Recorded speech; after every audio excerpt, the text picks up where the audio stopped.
പക്ഷേ പറ്റി കൊട്ടാരക്കരയിൽ ഒന്നും അല്ലാത്തൊരവസ്ഥയിലേക്ക് പോകും.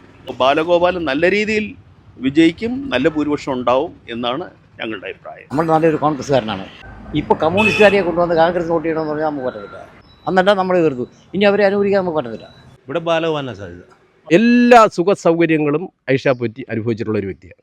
അധികാരമോഹം തലയ്ക്ക് പിടിച്ച് ഈ പുള്ളിക്കാരി കോൺഗ്രസിലേക്ക് പോവുകയാണ് ചെയ്തത്. ഇത്തെരഞ്ഞെടുപ്പിൽ കേരളം ഉറ്റുനോക്കുന്ന മണ്ഡലങ്ങളിൽ ഒന്നാണ് കൊട്ടാരക്കര. ധനമന്ത്രിയായ KN ബാലഗോപാൽ തന്നെ LDF സ്ഥാനാർത്ഥിയായി വീണ്ടും ജനവിധി തേടുന്നു.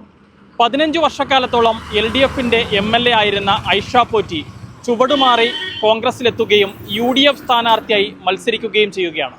അതേസമയം തന്നെ കോൺഗ്രസിൻ്റെ പ്രമുഖ വനിതാ നേതാവായിരുന്ന R രശ്മി BJPയിലേക്ക് എത്തുകയും NDA സ്ഥാനാർത്ഥിയായി ജനവിധി തേടുകയും ചെയ്യുന്നു. KN ബാലഗോപാൽ ഒഴികെയുള്ള മറ്റ് 2 സ്ഥാനാർത്ഥികൾ രാഷ്ട്രീയമായി ചുവടുമാറി എത്തിയവരാണ്. ആർക്കൊപ്പമാകും ഇക്കുറി കൊട്ടാരക്കര നിൽക്കുക? എന്താണെങ്കിലും ബാലഗോപാലിന് അനുകൂലമാണ് സാഹചര്യം എന്നുള്ളതാണ് പൊതുവെ വിലയിരുത്തപ്പെടുന്നത്. ഇവിടെ ഇപ്പോഴത്തെ നിലവിലുള്ള സാഹചര്യത്തിൽ LDFിൻ്റെ സ്ഥാനാർത്ഥി ബാലഗോപാലിക്കാനാണ് സാധ്യത. 1350 കോടി രൂപയുടെ വികസന പ്രവൃത്തി ഈ മണ്ഡലത്തിൽ മാത്രം നടത്തിയിട്ടുണ്ട്. 7 പഞ്ചായത്തിലായിട്ട് നല്ല രീതിയിൽ നടത്തിയിട്ടുണ്ട്. മാത്രമല്ല ഏതൊരിടത്തും ബാലഗോപാലെ തിരക്കി ഏതൊരിടത്തും മണ്ഡലത്തിൽ നിറഞ്ഞുണ്ട്. എല്ലാ പരിപാടിയിലും വന്ന് പങ്കെടുക്കാറുണ്ട്. എല്ലാവരെയും അറിയാം. എല്ലാവരോടും നല്ല രീതിയിൽ മുൻകാലത്ത് ഉള്ള MLA-മാർക്കെല്ലാം ഒരുപാട് വ്യത്യാസമായിട്ട് ഇപ്പോൾ സാധാരണ ജനങ്ങളോട് ഏറ്റവും കൂടുതൽ പ്രിയമുള്ള ഒരു നേതാവാണ് ബാലഗോപാൽ. ഇവിടെ ആരാണ് ജയിക്കാൻ സാധ്യത? ബാലഗോപാൽ ജയിക്കാൻ സാധ്യത. എന്താ കാരണമെന്നും പറഞ്ഞാൽ കഴിഞ്ഞ 4-5 പ്രാവശ്യം കൊണ്ട് ശക്തമായി എതിർത്തുകൊണ്ടിരുന്ന കക്ഷിക്ക് അനുകൂലമായി വോട്ട് ചെയ്യണമെന്ന് പറഞ്ഞാൽ അത് പാടാതുകൊണ്ടാണ്. നമ്മൾ നല്ലൊരു കോൺഗ്രസ്സുകാരനാണ്. ഇന്ന് ഈ കോൺഗ്രസിന് വേണ്ടി വോട്ട് ചെയ്യുന്നത്. ഇപ്പോൾ കമ്മ്യൂണിസ്റ്റുകാരെ കൊണ്ടുവന്ന് കോൺഗ്രസ് വോട്ട് ചെയ്യണമെന്ന് പറഞ്ഞാൽ നമുക്ക് പറ്റത്തില്ല. അതാണ് മറുകണ്ടി ഒന്നല്ല 5 പ്രാവശ്യം തിരഞ്ഞെടുപ്പ് മത്സരിച്ച് അവരിവിടെ ജയിച്ചതാണ്. അവർ കമ്മ്യൂണിസ്റ്റുകാർ ഇവർ അവരെ തോപ്പിക്കാൻ നമ്മൾ വോട്ട് പിടിച്ചുകൊണ്ട് നടന്നതാണ്. ഇപ്പോൾ അവർ വന്ന് അവർ വോട്ട് ചെയ്യണമെന്ന് പറഞ്ഞാൽ നമ്മൾ അത്ര മണ്ഡലമാണ്. 27 വർഷം അവരെ കൂടെ നടന്നതാണ്. എന്നിട്ടാൽ നമ്മൾ കരുതു ഇനി അവരെ അനുകൂലിക്കാൻ നമുക്ക് പറ്റത്തില്ല. ബാലഗോപാൽ നല്ല രീതിയിൽ വിജയിക്കും, നല്ല ഭൂരിപക്ഷം ഉണ്ടാവും എന്നാണ് ഞങ്ങളുടെ അഭിപ്രായം. പെൻഷൻ 2000 രൂപയുടെ പെൻഷൻ ഞങ്ങളെപ്പോലുള്ള പ്രായമായവർക്ക് ഒരു മരുന്ന് മേടിക്കാൻ തക്ക ഒരു പെൻഷൻ ഒരു മാസം പോലും കുടിശ്ശികയില്ലാതെ നമുക്ക് തരുന്നുണ്ട്. ബാലഗോപാൽ അദ്ദേഹത്തിൻ്റെ പ്രവൃത്തികൾ നല്ലതായതുകൊണ്ട് തന്നെ ജയിക്കുമെന്നാണ് എൻ്റെ ഒരു വിശ്വാസം. ഇവിടെ ബാലഗോപാലിനാണ് സാധ്യത. അങ്ങനെ ചെയ്ത കാര്യങ്ങളൊക്കെ നല്ല കാര്യങ്ങളെല്ലാം ചെയ്തത് അതുകൊണ്ട് ബാലഗോപാൽ ഇതിലൊക്കെ ഉപരിയായ ഒരാളാണ്. ഒരുപാട് നല്ല കാര്യങ്ങൾ നാട്ടിന് വേണ്ടി ചെയ്തിട്ടുണ്ട്.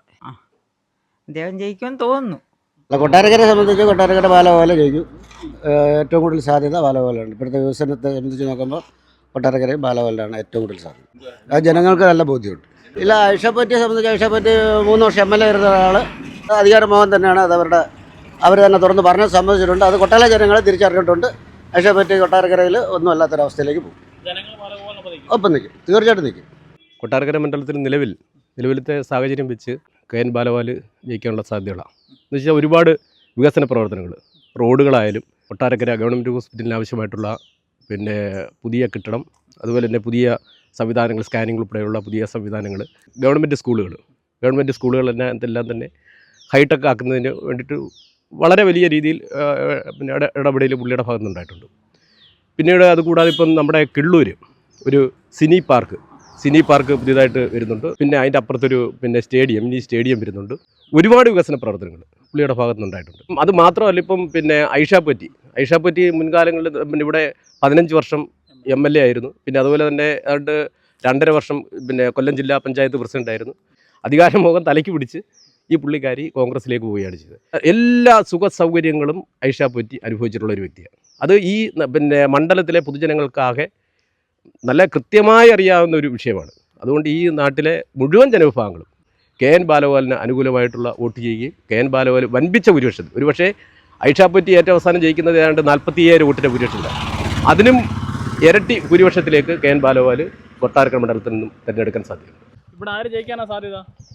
ബാലഗോപാൽ ഉറപ്പാ 100%. ഈ കാല് വരുന്നവരെ കുറച്ചായി. ഇന്ന് ഐഷ പറ്റിയാണെങ്കിൽ കോൺഗ്രസ് ആണെങ്കിൽ നാളെ BJP പോകും. അപ്പം അങ്ങനെ നടക്കുന്നത്. കൃത്യമായിട്ടൊരു ഉറപ്പില്ലല്ലോ ആർക്കും. ഈ റോഡുകൾ തന്നെ ഉള്ള നിലവാരം, ഗ്രാമീണ റോഡുകൾ, ഇപ്പം നമ്മൾ നിൽക്കുന്ന ഗ്രാമീണ റോഡാണ്. ഈ റോഡൊക്കെ എന്ന് പറഞ്ഞു കഴിഞ്ഞാൽ ഹൈവേ നിലവാരത്തിൽ പണിഞ്ഞ് ഇട്ടിരിക്കുകയാണ്. ഇപ്പോൾ ഏത് സ്ഥലത്തോട്ട് നോക്കിയാലും ഞാനിപ്പോൾ ഒരു ആട്ടോ ഓടിച്ച് നടക്കുന്ന ഒരാളെന്നുള്ള നിലയിൽ പറയുകയാണെങ്കിൽ നമ്മുടെ ഈ പ്രദേശത്ത് തൊട്ടടുത്ത പ്രദേശത്തൊക്കെ പോയാൽ നമുക്കിപ്പോൾ വളരെ മാന്യമായി സഞ്ചരിക്കാനൊന്നും കഴിയും. തീർച്ചയായിട്ടും ബാലഗോപാലിന് ഒരാശങ്കയ്ക്കും വകയില്ലാതെ ജയിക്കാൻ കഴിയുന്ന സാഹചര്യത്തിലേക്ക് അദ്ദേഹം എത്തിച്ചേർന്നിട്ടുണ്ട്. അതിനുള്ള കാര്യങ്ങൾ അദ്ദേഹം നടത്തിയിട്ടുണ്ട്. അതിനുള്ള ആത്മാർത്ഥമായ പരിശ്രമം അദ്ദേഹം നടത്തിയിട്ടുണ്ടെന്നുള്ളത് വളരെ വസ്തുതയാണ്. കെ എൻ ബാലഗോപാലൻ നല്ല നിശ്ചയദാർഢ്യമുള്ള പ്രവർത്തനം കാഴ്ചവെക്കാൻ കഴിഞ്ഞതാണ് അതിന് ഏറ്റവും വലിയ മേന്മയായിട്ട് പറയുന്നത്. പ്രതിപക്ഷത്തിൽ നിന്ന് വോട്ടുകൾ കുറയല്ല, സ്വാഭാവികമായും കൂടത്തേയുള്ളൂ. പിന്നെ ഐക്യജനാധിപത്യ മുന്നണിക്ക് ആരെ സ്ഥാനാർത്ഥി എന്നുള്ളതല്ല അവിടെ പ്രധാനം.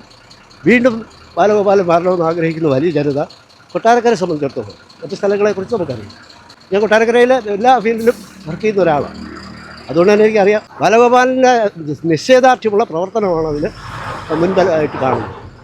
തീർച്ചയായിട്ടും അതിന് വിജയസാധ്യത ഏറെയുണ്ട് എന്ന് തന്നെ പറയാം. ഇത്തവണയും മണ്ഡലം KN ബാലഗോപാലിനൊപ്പം തന്നെ നിൽക്കുമെന്നുള്ളതാണ് കൊട്ടാരക്കരക്കാർ പറയുന്നത്. കഴിഞ്ഞ 5 വർഷക്കാലം അദ്ദേഹം നടത്തിയിട്ടുള്ള വികസന പ്രവർത്തനങ്ങൾ എണ്ണി പറഞ്ഞുകൊണ്ടാണ് കൊട്ടാരക്കരക്കാർ അദ്ദേഹത്തിൻ്റെ വിജയം ഉറപ്പിക്കുന്നത്. കൊട്ടാരക്കരയിൽ നിന്നും ക്യാമറമാൻ അരുൺ മലയിലിനൊപ്പം Rahul Irumpukuzhi, focus news TV.